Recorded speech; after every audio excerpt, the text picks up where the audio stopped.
Shalom Aleichem. It's my honor and privilege to learn with you this week Parshas Tzav. And let's start right at the beginning. Last week we read Vayikra, the introduction to Karbonos. But there, if you remember, was very major. Karbonos were mentioned, not very details. Comes Parshas Tzav.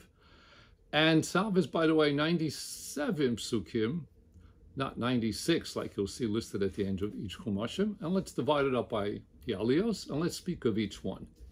The emphasis here will be on Bnei Aaron and his children. So in Vayikra, it was L'chol Yisrael, to everyone.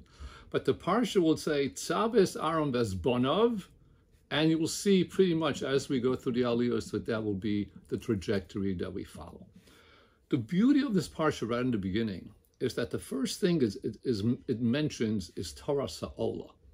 Now the Olah, if you remember from last week, is a voluntary korban, which you bring on your own, almost like a gift to Hashem, the ultimate gift you can bring to the Beis Hamikdash. I'll bring a korban Olah.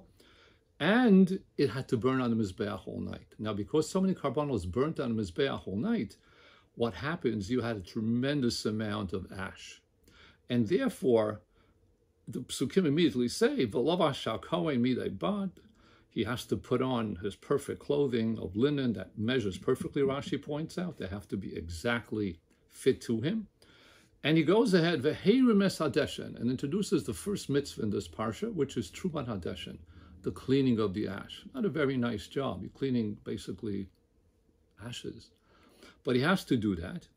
And this is gathered on the Mizbeach. It says, Ala Mizbeach, V'samoed Ala Mizbeach. He leaves it there. At that point, the Kohen does something interesting.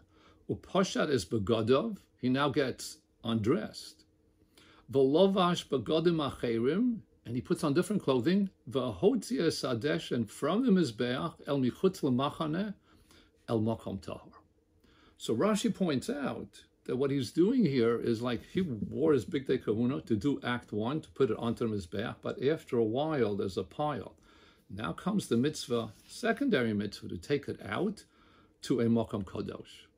And Rashi points out so beautifully that the clothing with which you serve your Rebbe the meal is not the clothing that you cooked in for your Rebbe. Two different types of clothing. A great, beautiful lesson here in the idea of like, hey, to be appropriately dressed for each occasion. And then suddenly it goes on, V'eshal ha-mizbeach tukhad bo lo tichbeh. This fire cannot go out, and clearly every single morning, wood has to be added. The fire in the Beis Hamikdash had a very special din because it initiated, as we'll see, very soon, min hashamayim, and it had to burn uninterrupted the entire time.